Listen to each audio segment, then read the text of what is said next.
title of his talk today as well is Living with Dignity. So would you please welcome Dr. Idris Baker. Thank you. Thank you for the welcome. It's a real, it's a pleasure to be here for lots of reasons, I guess. Apart from anything else, I don't get to visit this place nearly as often as I'd like to. And the last time I was here, they were still building it, and it's just amazing to see what's been done with the building. And I guess what's done with the building reflects something wider, doesn't it? And leads on, Jim, to what you were saying about the comments that somebody had made yesterday. I have the privilege of working in a place that's very different and yet in some ways very similar, which is T. Olwen, the palliative care unit in Swansea. Very different in its history, very different in its physical setup, but I think manages to achieve something of the same, I suppose, welcoming atmosphere. So it's a joy to be here. Thank you. I guess what we're talking about in these few minutes, and what you've been talking about for the weekend so far and are going to be talking about, and I wish I had the chance to be here for more of the weekend, I don't, I'm afraid. What we're talking about is personal stuff, isn't it? And it's stuff that I imagine resonates very strongly with most of us. It resonates with me particularly because of my work. It may resonate with many of us for a whole range of reasons. And I don't doubt that some of what I've got to say is difficult to say, difficult to hear, because it's personally challenging, but I think it's important. And actually the emphasis, and one of the reasons I was glad to be asked to do this, taking the emphasis on living with dignity, and obviously what I'm talking about specifically is living with dignity in the context of a life-shortening illness, that feels like so much better a starting point than the starting points we sometimes take, doesn't it? So I think it's a particularly good thing to talk about. I was thinking in the run-up to this, and thinking again this morning, that we experience, and maybe particularly recently, we have experienced and lived through a lot of disagreement, and a lot of sometimes tension, and sometimes a lot of anger. And actually I think there's things that it's good to disagree about, there's things that it's good to debate. But actually there are things that we have in common, and things around which we can unite. And I think actually the way we support each other in living with life-shortening illnesses, and the way we can support people in our various roles, me as a job, but all of us in one way or another, in living with life-shortening illness, that's one of those important things. But I've been involved in quite a bit of debate about these things, and I'll tell you one of the things that has probably made me more angry than almost anything else is the attitude that we hear sometimes, and it was actually summed up by someone I shared a platform with very recently. And the more I think, I won't tell you who it was because he's not here to defend himself, but the more I think about what he said, the more cross I get. And what he said was that a terminal illness, that's not necessarily the word that I would use, but that doesn't matter too much. A terminal illness robs you of every good thing that life can bring. Now, he was unusually bold, unusually brave, and in a sense I commend his honesty in saying that that's what he thinks. But you can tell, I think, that I'm pretty cross. I'm pretty cross about that being said. I'm pretty cross about that attitude. And the reason I think I'm cross about it is that I have the privilege of spending quite a lot of my time at work with people who are living with a life-shortening illness, and who not only have some of the good things that life can bring still in their lives, not only have plenty of it, in fact some of them have so much spilling over that they've got some to share with me. That's why I enjoy my job. And I think probably anybody who has the experience of working people in that situation shares something of that sense. I think we are the recipients of dying people's generosity in what they're able to share with us. Now, I sometimes have the task of standing up and giving lengthy, wordy lectures to professional and academic audiences on some of this stuff, and you, I hope, will be relieved to know I'm not going to do that. We talked a bit in the planning of this, and what we agreed is that I'm just going to tell you some stories. I'm going to tell you some stories of some of the people that I've had the great privilege of encountering, people I've been pleased to call my patients, but maybe it doesn't matter too much exactly what we call them, over a few years now of working particularly in the field of medicine that I work in palliative medicine. And I'm going to tell you something about those stories because I think they tell us a bit about living with dignity. What I know about living with dignity in the face of a life-shortening illness, I have learned from these people. I've learned a little bit of it from books. I've learned some of it from colleagues, partly because they've told me about some of their patients. I've learned quite a lot of it, maybe most of it, from the people I've been able to see over the last several years. And I think what unites the handful of stories that I can tell you is a riposte to what this guy said a few weeks ago, that living with a terminal illness, that a terminal illness robs you of every good thing that life can bring. And if I had lined up some of these people to talk to him, then maybe they would have told him some of their stories, and maybe he would have changed his mind. That might have been more effective than me shouting at him, which is what I did. But I'm not too apologetic because I was cross. And you know, sometimes it's right to be cross, isn't it? Sometimes it's right actually to resist things. And I think what these stories tell us then is something about quality of life. Now we'll talk a bit about quality of life as we go through, but I think they tell us a bit about how quality of life can be, and it's a complete shock to this guy, can be maintained and maybe even can be augmented during the process of living with a life-shortening illness. I was put years ago onto the idea of reading a book by a guy called Viktor Frankl. And you may have come across Viktor Frankl. I hadn't until a few years ago, and one of my older, wiser colleagues managed to, I think she spotted that I needed to read him. I think that's probably what was going on. She found a nice way of doing it. And so I did. And in fact, I bumped into her for the first time in years very recently, and for once I remember to thank her for it. It's important sometimes that we do that, isn't it? But she put me onto Viktor Frankl, and one of the things that Viktor Frankl writes about is how we react to difficult, stressful circumstances. Now, of course, Viktor Frankl is writing about that on the basis of his experiences and the experiences of people he knew in concentration camps.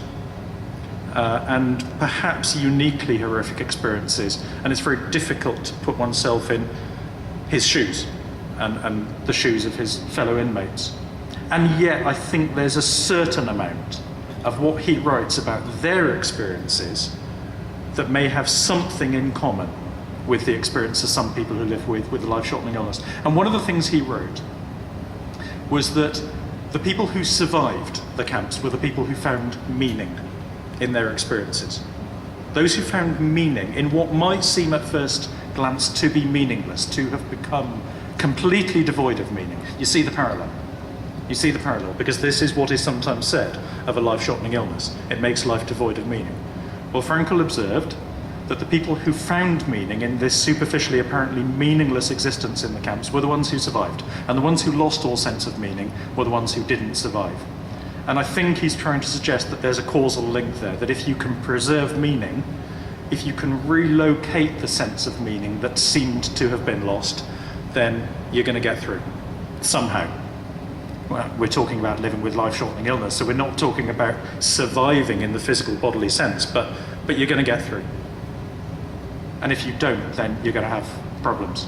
That's one of the things he wrote. The second, and it has really stayed with me, is he says that in abnormal circumstances, the normal thing is not to behave normally.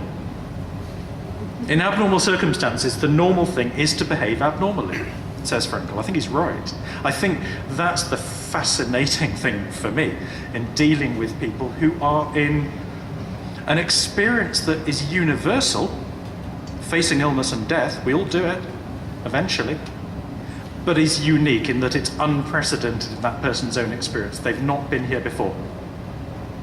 Yeah? not in that sense. And so there's something abnormal about it in their experience, and so the way they react and behave and the things that they think and feel and experience and say are, well, they're sometimes wacky, aren't they? And we've probably all been there. I mean, I've been ill. I haven't been mortally ill, but I've been ill, and I've found myself behaving in ways that were unexpected to me, ways that are different to how I normally behave.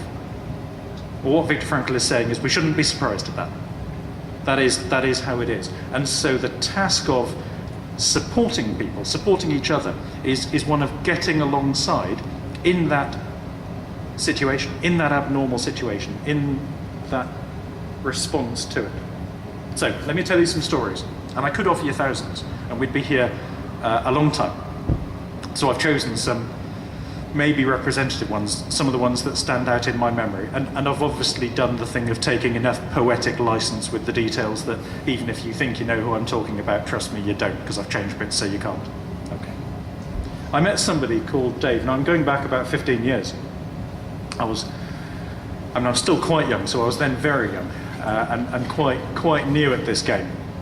And I met this guy called Dave. Now I'm going to paint an image in words, not with a paintbrush. I'm going to paint an image. I was asked to see Dave at home. He was a man then in his late 50s, and he was living with what was then quite advanced motor neuron disease. Quite a bit of the work we do is with people living with motor neuron disease. And he was at home because of his advanced MND. Now, different people have different experiences of it, but in his case, he was unable to move almost anything at all. So he was nursed in a hospital bed in what had been the lounge in his house, and was barely a lounge anymore. There was some other furniture for other people to sit on. He's in a hospital bed.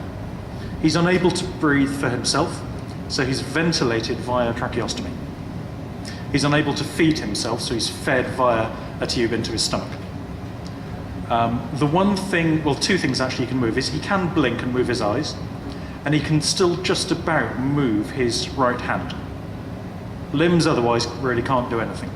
But he can hold a sucker, just a plastic stick, basically, plastic tube in his hand, and he can tap it on the cot sides when he wants something.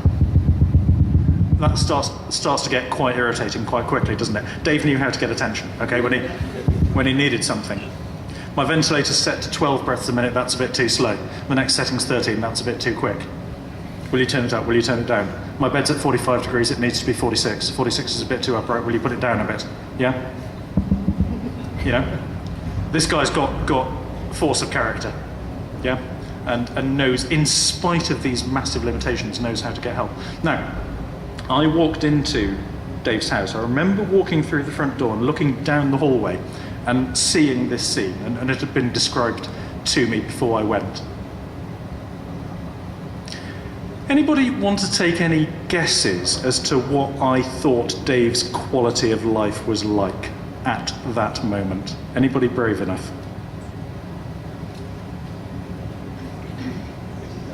Pretty low, and I can see a few shaking heads around the room that I think may be expressing the same thought. Yeah, I mean, I thought it was. Now, we had a few conversations, Dave and I. Of course, he couldn't speak, but what he could do was use the same Yankesucker to point at letters on a letter chart if somebody held it for him. And as he got weaker and couldn't do that anymore, he could blink.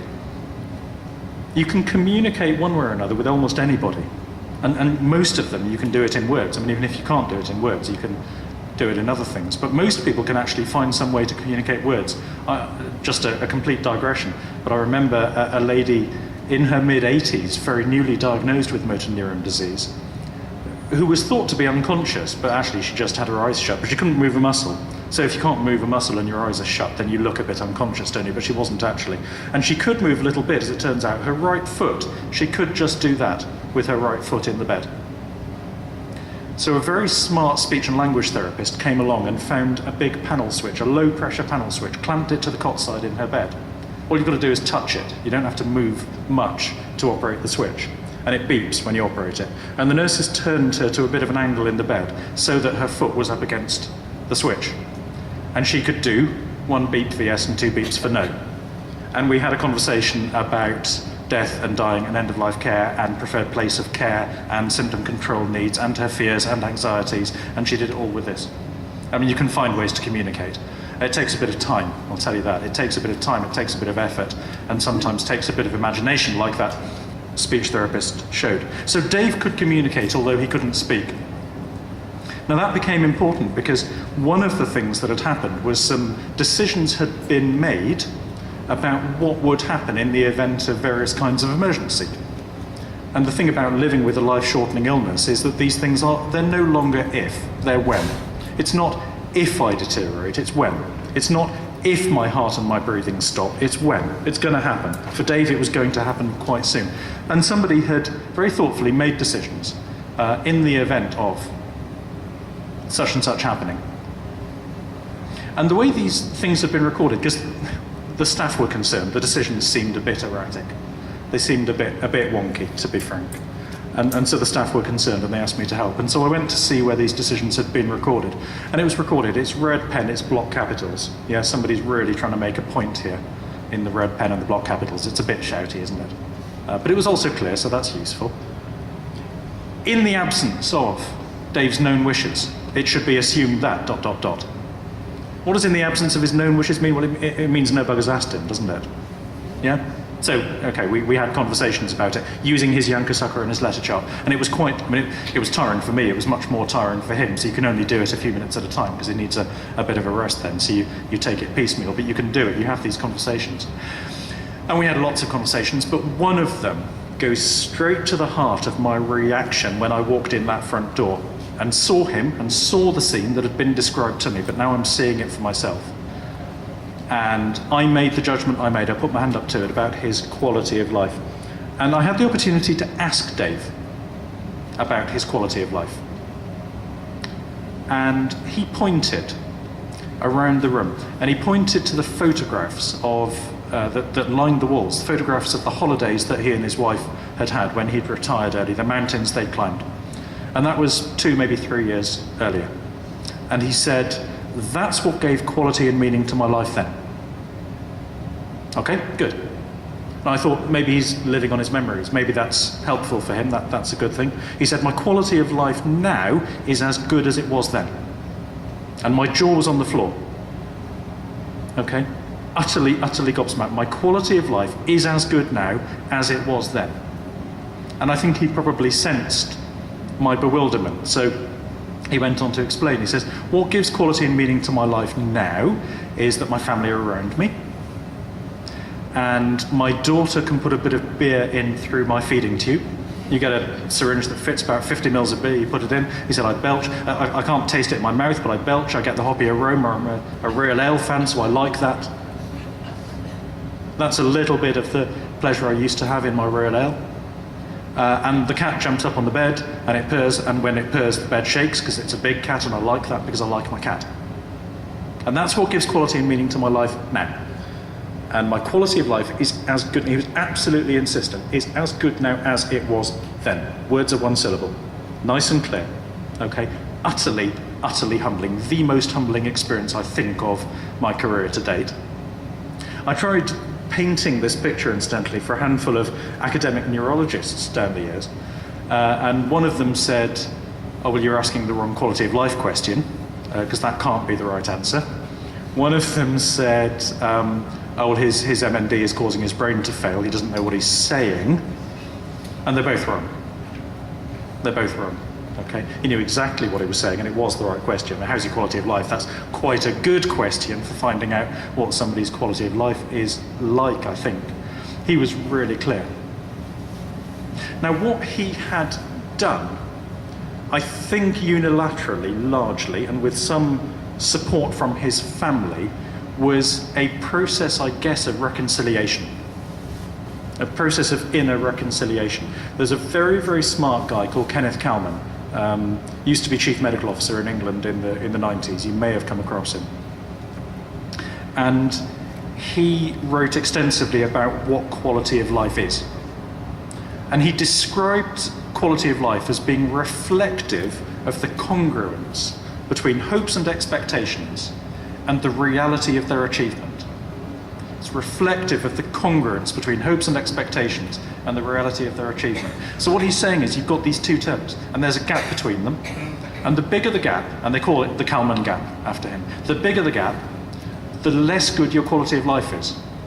As your reality drifts away from where your hopes and expectations are, the less good your quality of life is. I think people working in healthcare often see their job as being about improving the reality, to bring it back towards where the hopes and expectations are. And they're right, that's important. I've got brilliant colleagues who are brilliant heart surgeons. I could never do that job, my hands are too unsteady. I don't have the grit to do it, frankly. But I have good colleagues who do, and are really good at doing it. And when they operate on somebody, they're improving that person's reality. They're making the heart work better. Sometimes even giving them a new heart. They're improving the reality, bringing it closer to where the hopes and expectations are. There's a lot in healthcare, and a lot in palliative care, actually, that is about improving somebody's reality. If I get the painkillers right, I'm improving somebody's reality, moving it towards where their hopes and expectations are. Most people who have symptoms and are living with a life-shortening illness, part of their hope and maybe their expectation is for their symptoms to be reasonably well controlled. Maybe not perfectly, but reasonably well controlled. And so if I get the painkillers right, then I'm moving their reality back in the direction of those hopes and expectations. So I don't want to decry the importance of that, but I'll tell you a lot of what we do in healthcare is the other bit, and should be the other bit, and especially a lot of what we do in working with anyone with a life-shortening illness is, look, the reality has changed. You didn't want this different reality. You were hoping until yesterday for good health and long life. Yeah, and most of us do, don't we? Most of us hope for good health and long life, and maybe expect it, and that may be a slightly unrealistic expectation. Sometimes, the 90-year-old I met who said, I'm not ready to go yet. Okay, and I can understand. She was enjoying life, but actually expecting immortality is maybe a bit of a stretch, at least within the one life. But there are ways that people find to adjust those hopes and expectations in the face of a changed reality. I think that's what Dave had done. He'd done it pretty much by himself. I mean, that's what's impressive. That's what sticks in my mind. But actually, we've got a job to do, haven't we? And when I say we, I don't just mean people like me or people in a nursing role or people in whatever. I think we, as any kind of network of people around someone who's living with a life-shortening illness, this is part of our task. Actually, I think it's part of our task as a network of people around someone who doesn't yet have a life-shortening illness. Because that's the other thing I learned, is you're set up for how you'll handle a life-shortening illness before you get that life-shortening illness. Yeah? And that's the living with dignity bit, isn't it?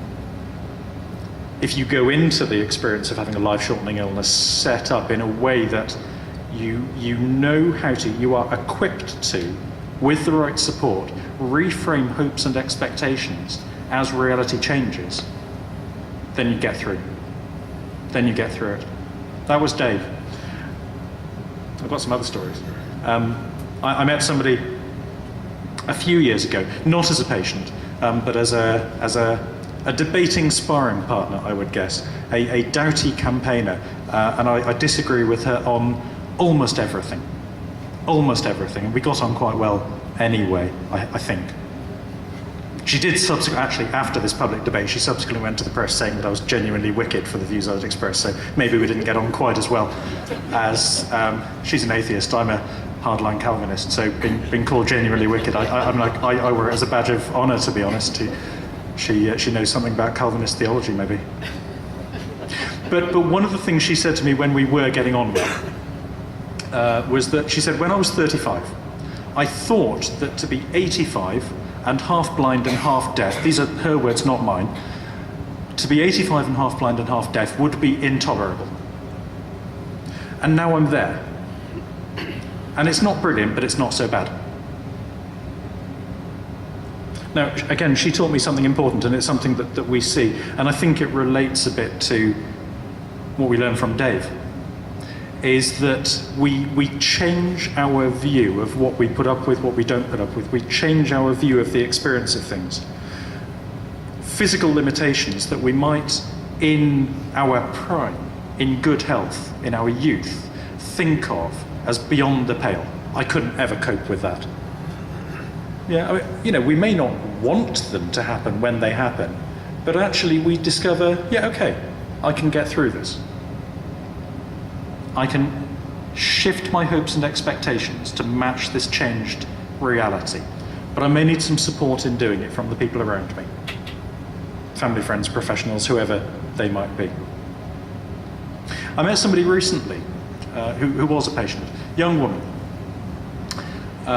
who had had cancer previously and had been treated, and the treatment seemed to have gone well, and she was a couple of years out from her treatment and things were still going well, and so she and her husband decided to start a family. When I met her, she was 20 weeks pregnant with their first child, and at 10 weeks, so just a few weeks before I met her, she had developed a new pain and had been diagnosed with a recurrence of her previous cancer. 10 weeks into that first pregnancy, she's now 20 weeks. Pregnancy, as you may understand, poses a number of challenges to investigating and treating cancer. There's quite a few things that we do to people that are quite poisonous, but the person having them can put up with it. But maybe a growing baby can't put up with it quite so well. Scans and radiotherapy and chemotherapy and lots of things. So she's in a pickle. And she's in a pickle psychologically, isn't she, and emotionally. She's a young woman, young mum-to-be for the first time, young husband. And it's kind of all slipping away, you know? But actually, she picked up, so we got her more comfortable.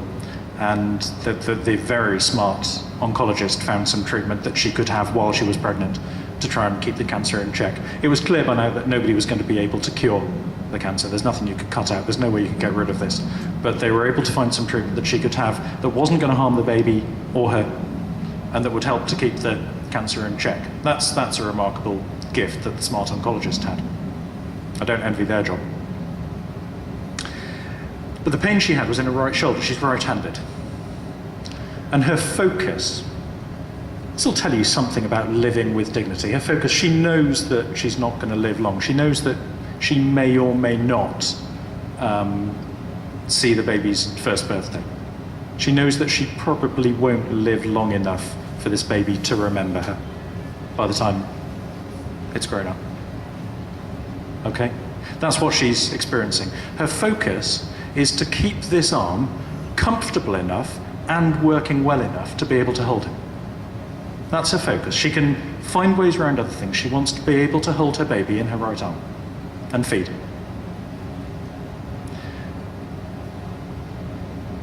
And the pain might stop that, but some of the things that we could do for the pain would also stop that. You can switch the pain off easily. You can switch off the nerves here. That'll switch off the pain in the shoulder, leave you with a floppy arm that doesn't work anymore.